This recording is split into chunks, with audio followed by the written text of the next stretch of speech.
buenas tardes, bienvenidos una semana más a nuestro canal. Es para mí un gusto poder transmitir una semana más. Y bueno, hemos estado hablando de Gedeón y cómo fue que fue su llamado, cómo Dios lo llamó. Hablábamos la semana pasada que muchas veces nosotros nos sentimos como Gedeón. Sentimos que no tenemos la fortaleza, la grandeza, que estamos muy pequeños en comparación de nuestros enemigos, que hemos sido tan atribulados por nuestros enemigos que sentimos que nosotros no podemos hacer nada. Y nos recordaba el Señor la semana pasada que no era con nuestra fuerza, sino que Él iba delante nuestro. Y hoy vamos a darle continuidad un poquito a ese tema, con el tema del día de hoy, que es el tiempo de la selección, cuando Dios nos selecciona y para qué nos selecciona. Y definitivamente espero que hayan podido leer todo el capítulo 6. Hoy vamos a hablar un poco del capítulo 7 del libro de Jueces. Perdónenme, sí, y Jueces capítulo 7, la versión que hoy vamos a utilizar es Dios habla hoy. Y el primer punto que vamos a ver es que muchos, a lo largo de toda la historia de las escrituras, podemos ver que muchos fueron llamados. Muchos han sido llamados, algunos los imponían como reyes, algunos los levantaban al servicio de Dios y no todos seguían el camino correcto. En el camino muchas veces se desviaban en pos de otros ídolos por quedar bien con la gente, por quedar bien con el pueblo. Muchas veces se desviaron.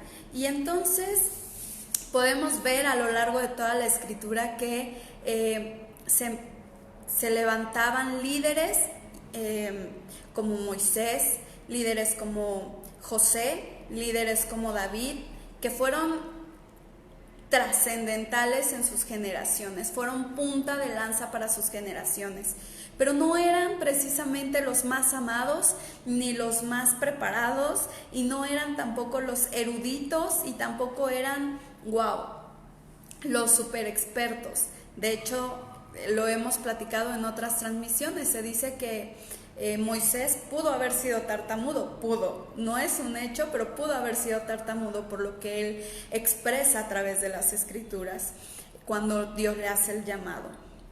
José, de igual manera, era muy amado por su padre, pero sus hermanos lo menospreciaban y entonces lo terminaron vendiendo.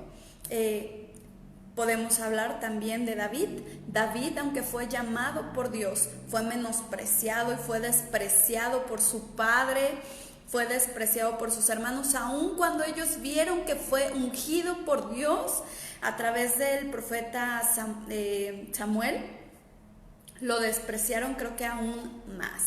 Pero Dios tenía escondidos sus planes para que nadie los echara a perder, y en su momento propicio Él fue el que los llamó y ellos obedecieron, aun cuando los demás lo juzgaban y les decían que estaban fuera, que no eran capaces, que no iban a lograr nada. Ellos cumplieron el propósito de Dios. Y es un poquito de lo que el día de hoy vamos a hablar, y quiero invitarles a que vayamos a Jueces.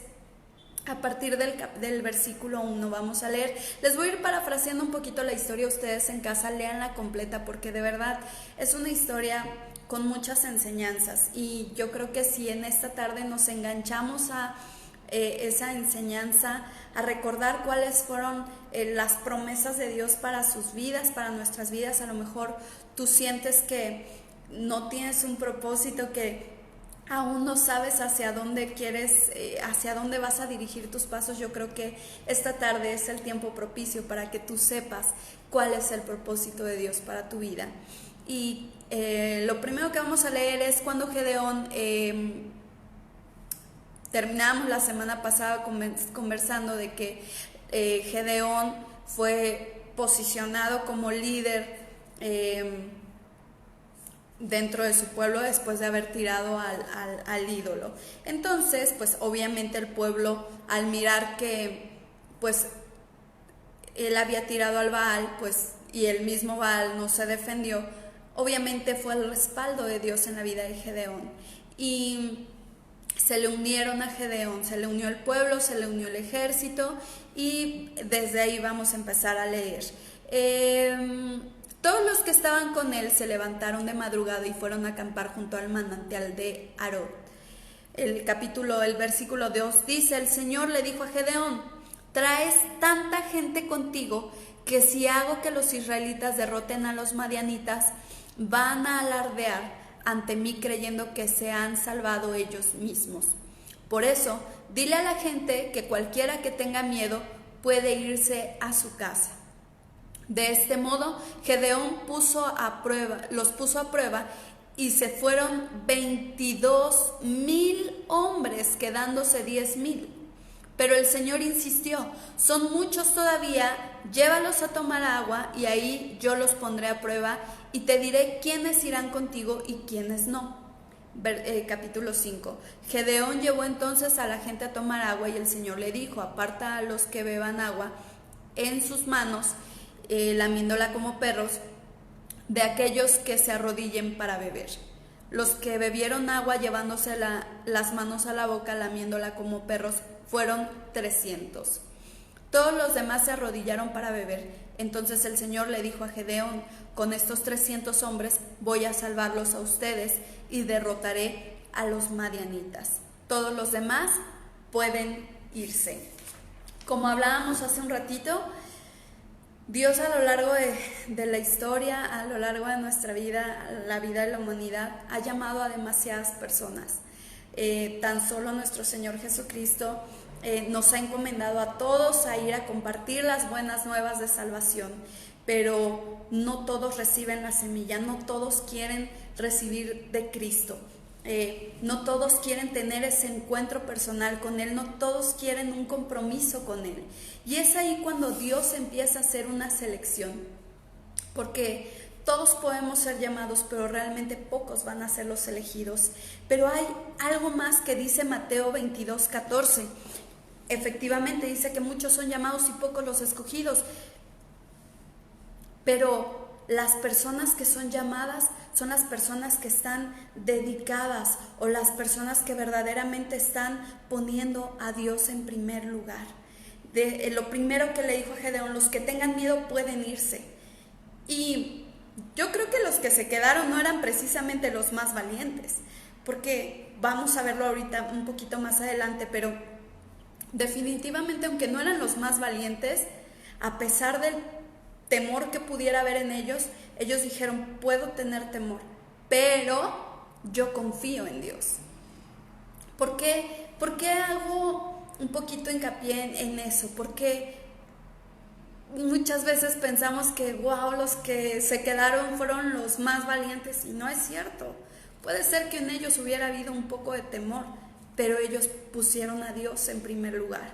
Y entonces ellos decidieron, ellos tomaron una decisión, una determinación, y eso es algo que hemos hablado en otras ocasiones. La determinación va a marcar la diferencia entre tu victoria y tu derrota, entre que logres el propósito de Dios, cumplir el propósito de Dios, y no lo logres. Entonces, punto número 1, de entre todos los miles, millones de seres humanos que hay en esta tierra, tú y yo tenemos un privilegio, el privilegio de conocer de Dios. Y si tú por primera vez estás escuchando una predicación cristiana, quiero decirte que Dios no es de casualidades. Dios no es un Dios de casualidades, es un Dios de propósitos. Y si tú estás viendo esto, es porque el propósito de Dios para tu vida no ha terminado. Hemos conocido testimonios de personas que han querido suicidarse y que aún siguen con vida. Y sabes, este es el momento de saber que si aún sigues con vida es porque Dios tiene planes de bienestar para ti. Entonces, si hay temor, no te preocupes, pero determínate. Que el temor no sea lo que te paralice, que el temor no sea lo que gobierne sobre tu vida. Yo escuchaba en estos días una predicación que decía: el temor lo primero que viene a hacer es cautivar tus pensamientos, hacerte sentir que no eres merecedor, hacerte pensar que Dios te va a abandonar, que Dios no va a estar contigo. Y el temor, si dejas que te paralice, va a gobernar tus pensamientos, va a gobernar tu vida, Y si tú no le pones un alto de, ok, tengo temor, pero a ver, el temor no es más grande que mi Dios, y si Él ha prometido ir delante de mí, Él va a ir delante mío y va a pelear por mí. Si tú no tienes la determinación de decir, Señor, te pongo a ti en primer lugar, puedes perecer. Y entonces tendrías que ser como los demás que dicen, no, sigan adelante, yo tengo temor y no puedo. Pero yo te pregunto en esta tarde, ¿cuál es el temor que hay en tu corazón? Mi pastor predicó precisamente de las características que hubieron en los que se habían quedado a pelear con Gedeón, y me sorprendió mucho la perspectiva que él nos daba, ¿no? Cada significado, y es algo tan maravilloso tener un padre espiritual que de verdad te enseña de esa manera tan profunda cómo el Señor lo usa. Es algo hermoso, y de verdad en estos días escuchando meditando más bien un poco en esta palabra, yo recordaba cuando mi pastor nos hablaba, ¿no? Y nos decía que el temor es algo tan fuerte, tan poderoso, que puede romper propósitos, puede romper familias, puede impedir que tú logres todos los planes de bienestar que Dios puede tener para tu vida. Y es real.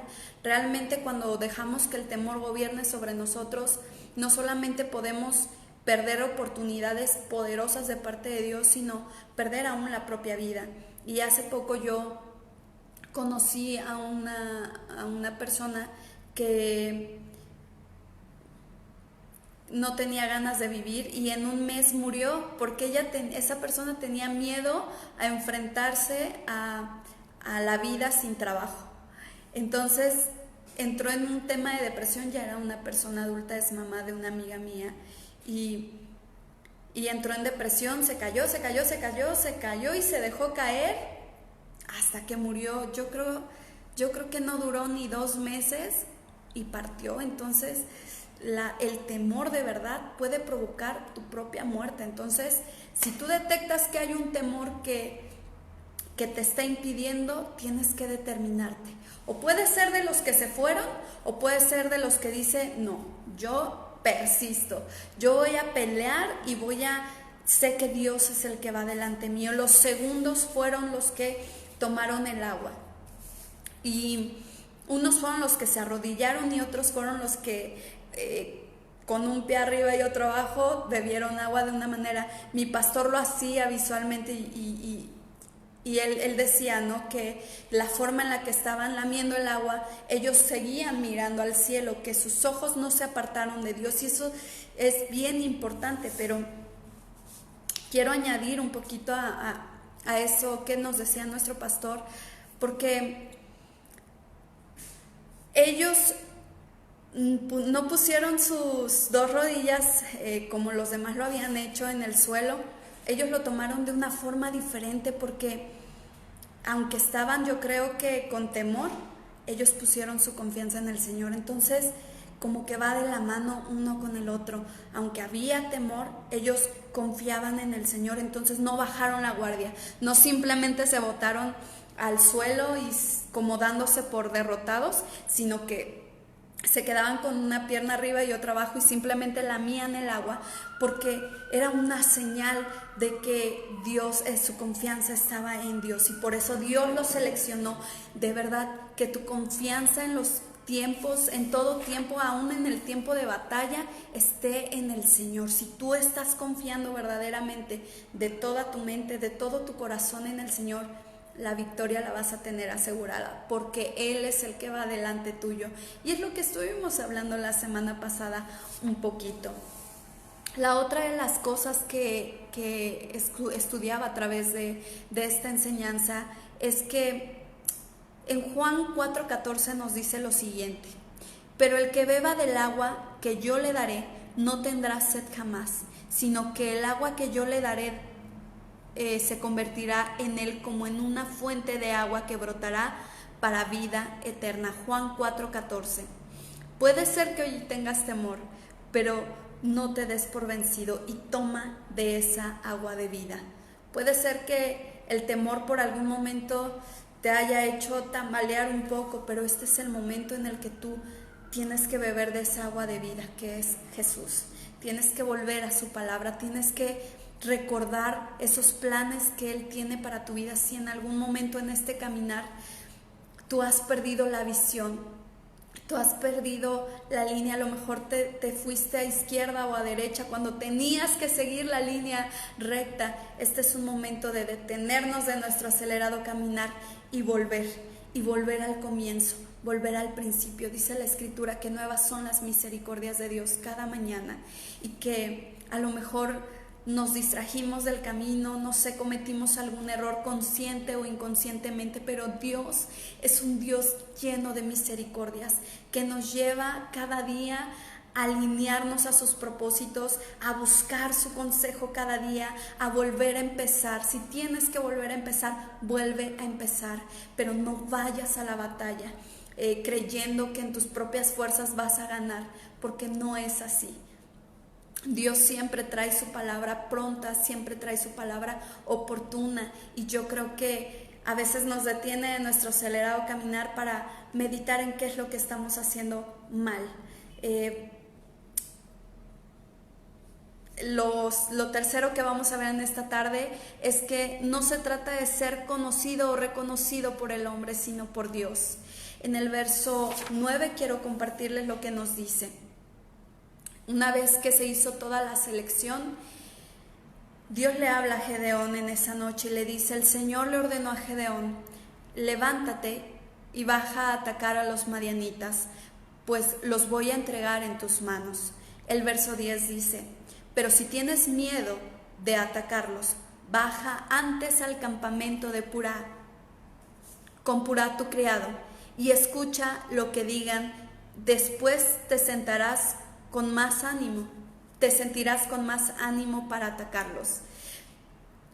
Después nos narran versículos más adelante cómo fue que él escuchó un sueño que tuvieron, cómo lo interpretaron, y una vez en el verso 15 dice: al oír cómo se habían contado e interpretado el sueño, Gedeón adoró al Señor. Después volvió al campamento de los israelitas y ordenó: arriba, que el Señor va a entregarnos el campamento madianita. ¡Qué fuerte! Es de verdad Gedeón un testimonio poderoso de lo que nosotros vivimos muchas veces. Como decía hace un momento, Gedeón tenía temor. Dios conoce nuestro corazón, Dios sabe quiénes somos. Lo hemos platicado en otras ocasiones, nada oculto hay delante de Dios. Él sabe quiénes somos, cómo nos conducimos, cómo somos en lo oculto, cómo somos delante de la gente. Todo lo sabe Dios, y no hay nada oculto que no haya de sacarlo a la luz en su tiempo correcto. Alguien me decía en estos días que todo sale a la luz. Todo sale a la luz, nada oculto hay, pero que podemos ir al trono de la gracia y saber que delante de Él, que tampoco no hay nada oculto, hallamos su misericordia, y con cuerdas de amor Él siempre nos está corrigiendo, con cuerdas de amor siempre nos está instruyendo. Es un Padre que nos corrige y nos muestra por qué nos va a corregir, y una vez que nos corrige nos consuela y nos conforta y nos reconforta para seguir adelante. Él es el mayor ejemplo de padre, de líder, de cabeza, de cómo debemos ser nosotros, de lo que se ha predicado. Somos el reflejo del amor de Dios aquí en la tierra, y es real. Gedeón tenía temor. Gedeón estaba temeroso y Dios lo sabía.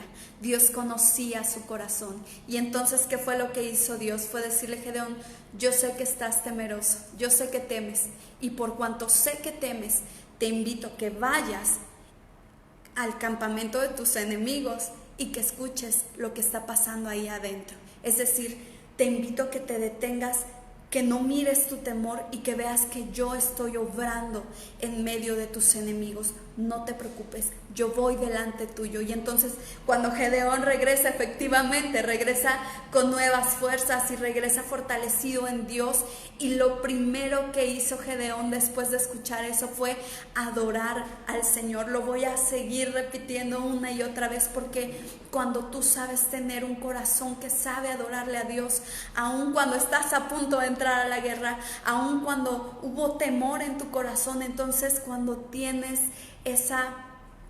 ese corazón adorador, dispuesto a adorarle a Dios, no por lo que tus ojos están viendo, ni por lo que tus oídos están escuchando, sino porque sabes quién es el que va delante tuyo, entonces transformas el ambiente espiritual, transformas tus circunstancias, y puede ser que lo que para ti imaginabas que iba a ser una derrota, Dios lo transforma en tu más grande victoria.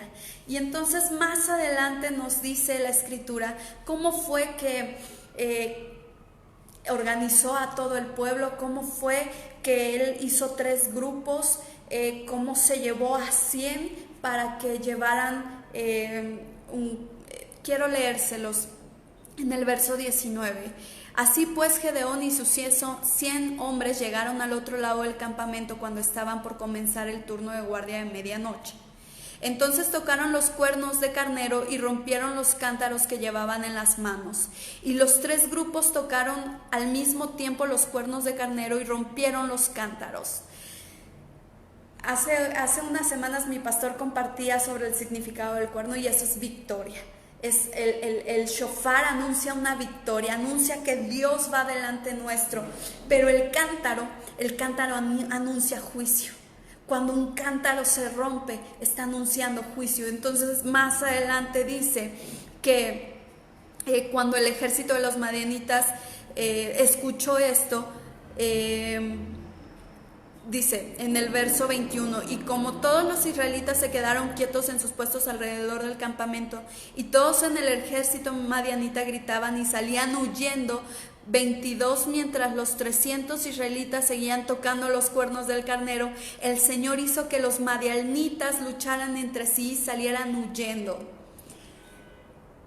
Cuando tú verdaderamente has depositado tu confianza en el Señor y obedeces, eres obediente a su voz, se levante lo que se levante, entonces el Señor te da grandes victorias sin pelearlas. Recuerdan que la semana pasada lo comentamos, precisamente de este versículo hablamos, que el Señor es el que pelea por ti. Ellos no tuvieron que hacer nada más que tocar el shofar y romper las vasijas. Las vasijas significaban juicio. Era como si les estuvieran diciendo: el juicio ha caído sobre ustedes y el Señor nos ha dado la victoria. Y ellos mismos lo dijeron: el Señor les ha dado la victoria. Y eso es bien hermoso, cuando es el Señor el que pelea por ti. Y mi pastor en una prédica hace poco nos invitaba a ver una película que se llama Hasta el último soldado. No es de las películas que yo vea comúnmente porque son guerra, y a mí las películas de guerra, de terror y esas cosas no me gustan, pero es una película muy bonita. Es una película que les invito también a que vean, porque es de un soldado que nunca tocó un arma. Él no fue necesario que tomara un rifle, un machete, nada. Él fue a la guerra con su Biblia, con su fe en alto. Con lo que no sabían los soldados es que él llevaba su escudo en alto y él llevaba su espada bien afilada, que es la palabra de Dios. Su fe y su palabra eran lo que él llevaba. Y entonces cuando empezaron a prepararlo para ir a la guerra, pues sus compañeros se burlaban de él porque se la pasaba orando y creían que lo iban a matar a la primera, iba a ser el primero en caer. Y entonces lo golpean, entra en un juicio, y fue un tiempo para él difícil seguramente. Defender su fe no fue algo fácil, inclusive se burlaban de él y decían que era un cobarde y que realmente por eso él no quería pelear. Pero él les dio una gran lección.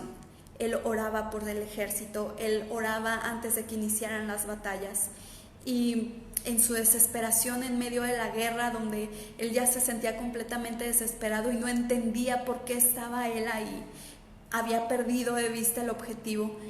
Entonces Dios le habló, porque le decía a Dios: yo no puedo escucharte, ¿por qué no te escucho? ¿Por qué no entiendo por qué estoy aquí? Y entonces en ese momento escucha el grito de uno de sus compañeros, y en ese instante él se enganchó con su propósito, con su llamado. Él entendió para qué estaba ahí: para salvar vidas. Y entonces él empezó a rescatar a todos los heridos, y entonces los llevaba, eran curados, y rescataba uno y luego otro. Y después de una guerra donde en apariencia y cualquier otro hubiera dado por perdido a su ejército y hubiera dado retirada, él pedía uno más, salvar a uno más. Y es algo muy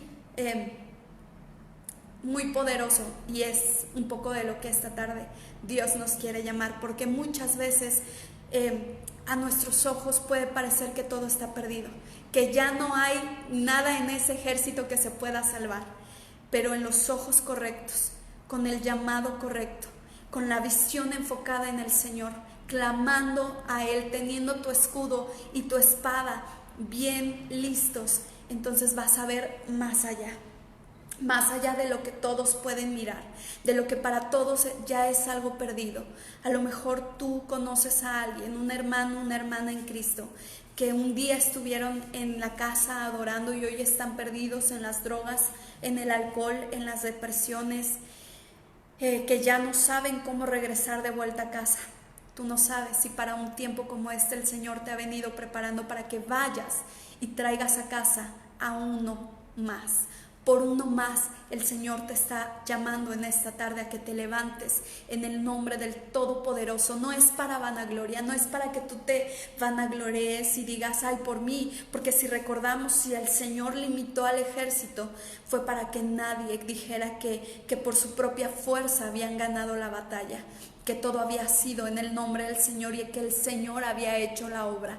Entonces, si Dios te permite estar en medio de la batalla y ver que caen, no es para nada más ser espectador y juez y decir: se descuidó, ni modo, ahí que se quede medio muerto, yo me voy, salgo huyendo y lucho por mi vida. No, se trata de que nosotros vayamos, restauremos, sanemos. La misma palabra, hace unas semanas predicábamos o compartíamos de que si uno cae, el otro lo levanta. Mejores son dos que uno. Y si tú estás viendo que tu hermano está cayendo, si tú estás viendo que tu hermano está enfermo, está enferma, Dios te ha dado la sanidad, te ha dado la fortaleza, aún en medio del temor te ha levantado para que tú levantes a los demás, para que tú levantes al que está caído, para que seas luz en medio de la oscuridad.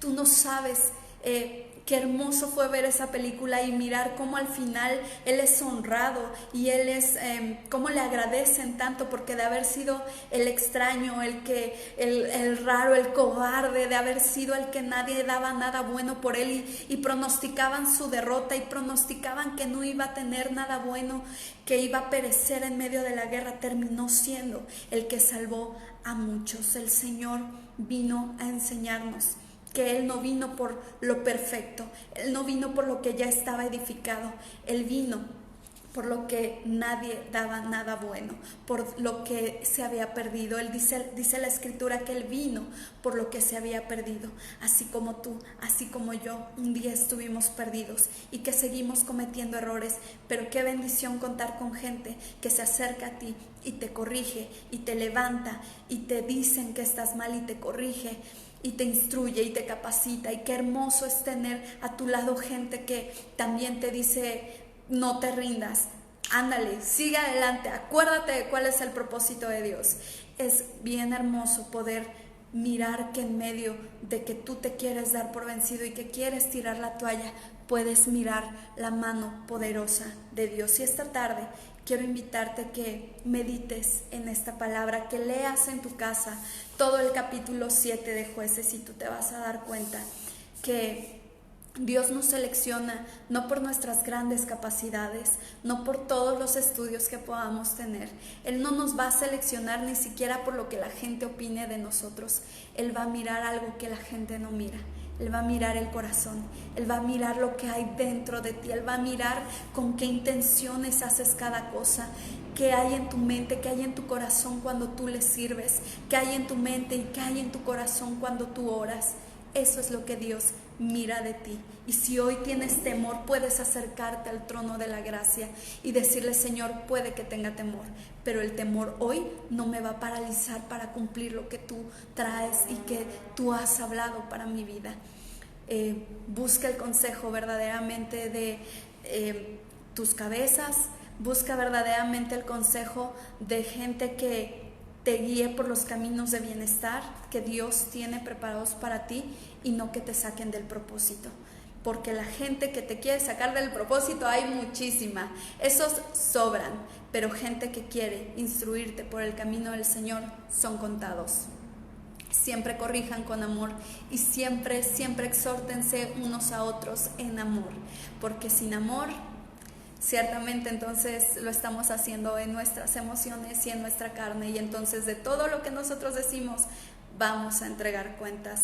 Le agradezco mucho a Dios por darme el privilegio de haber hecho esta transmisión, y que sea Dios el que confirme en sus corazones qué es lo que tienen que hacer. No dejen que el temor los paralice y perseveren en la buena batalla y en la buena carrera de la fe. Les invito a que en esta tarde podamos inclinar nuestro rostro y orar y ponernos delante de Dios. Y si hay temor, si ha habido miedo, si ha habido oposición, si ha habido circunstancias que nos han querido mover y sacar del propósito de Dios, hoy es el día para volver de nuevo al camino correcto. Amén. Vamos a orar. Bendito Padre Celestial, mi Dios amado, te damos tantas gracias, Padre, porque tú eres bueno, porque tú eres fiel y porque para siempre son tus misericordias. Y no lo decimos, Padre, como una letanía, lo decimos como algo que es real en nuestras vidas. Lo decimos y lo confesamos, Señor, porque sabemos que no estaríamos aquí si no fuera por tu gracia, si no fuera por tu amor, si no fuera por esos planes que tú tienes para nosotros. Y hoy estamos delante de ti, mi Dios, reconociendo que nada oculto hay delante de ti. No es oculta delante de ti nuestra posición, Señor. Nuestras intenciones, nuestras acciones, nuestros pensamientos no son ocultos delante de ti. Y si los hemos querido ocultar, Señor, hoy los exponemos delante de ti, delante del trono de la gracia, donde sabemos, Señor, que podemos ser transformados, que por cuanto nosotros podemos reconocer que te hemos fallado y que le hemos fallado a las personas que amamos, Señor, hallamos tu misericordia. Y donde hay misericordia, Señor, abunda la gracia, y donde abunda la gracia, entonces podemos saber, Señor, que podemos vivir confiados y volver a empezar. Hoy, Padre mío, con humildad de nuestro corazón te pedimos perdón. Perdónanos por todas las veces que te hemos fallado. Perdónanos por todas las veces que hemos puesto en primer lugar otras cosas, Señor, nuestro trabajo, que hemos puesto en primer lugar a nuestra familia, que hemos puesto en primer lugar cosas que nos impiden cumplir tus propósitos, Señor. Pero hoy estamos aquí poniéndote a ti en primer lugar, Señor, desechando de nuestra mente, de nuestro corazón todo temor que quiera venirnos a paralizar para no cumplir lo que tú tienes preparado para nosotros. Hoy te ponemos a ti, mi Dios, en primer lugar, para que tú, Señor, seas quien gobierne sobre nuestras vidas, que cada decisión que tomemos, Señor, sea inspirada por ti, que tú vayas delante nuestro, Padre, porque si tú vas delante nuestro, Señor, entonces obtendremos la victoria.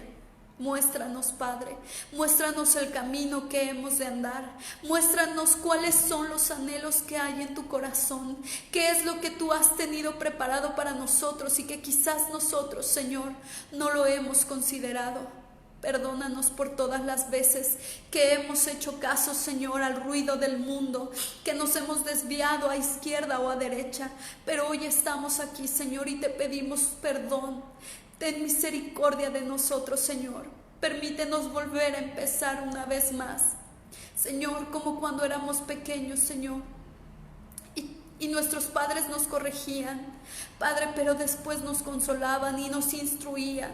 Señor, hoy queremos, Padre, reconocer que necesitamos tu instrucción, que necesitamos, Señor, volver al camino correcto. Amado mío, no permitas que nos apartemos de ti. Señor, tu palabra dice que mejor es un día en tu altar que 1000 fuera de él.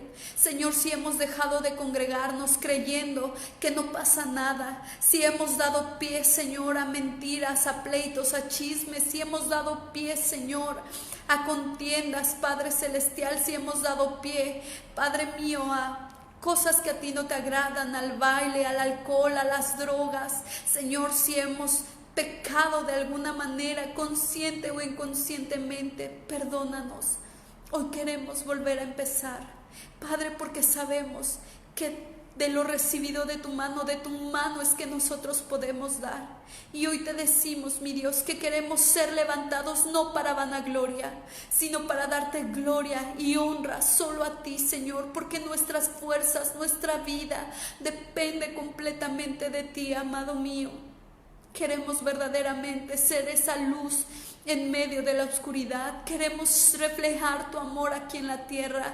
Señor, no nos es oculta todas esas personas que perecen sin ti. ¿Quién irá a compartirles si no somos nosotros que hemos conocido la verdad? ¿Quién levantará a los que se están cayendo si no somos nosotros, Señor, a quienes tú nos has comisionado, Padre? Hoy intercedemos por cada persona que un día estuvo en tus altares, que un día estuvo en tu casa adorando, Señor, y que un día un pensamiento de temor, de derrota entró a su mente, bajó a su corazón y se alejaron de casa creyendo, Señor, que no eran dignos. Señor, ciertamente no somos dignos, pero en ti, Señor, en tu gracia nos has hecho dignos. Por ti es que estamos aquí. Revélate, Espíritu Santo, a cada corazón en esta hora y haz volver de nuevo a casa a todo aquel que está perdido. Que podamos nosotros como siervos tuyos e hijos tuyos, Señor, llevarle agua al sediento, pan al hambriento, Señor, que te puedan conocer a ti, mi Cristo de la gloria. Intercedemos en favor de cada uno de ellos, Señor, y hoy nos levantamos y nos comprometemos, Señor, que el temor no nos va a paralizar y que miraremos tu gran victoria, Señor, y que tocaremos el shofar, Señor amado, anunciando que tú eres el que va delante nuestro, anunciando que nuestras mayores victorias aún están por ser manifestadas para tu gloria y para tu honra. Gracias por este tiempo, Señor amado. Gracias te damos, que toda la gloria y que toda la honra sean siempre y solo para ti, en Cristo Jesús. Amén y amén.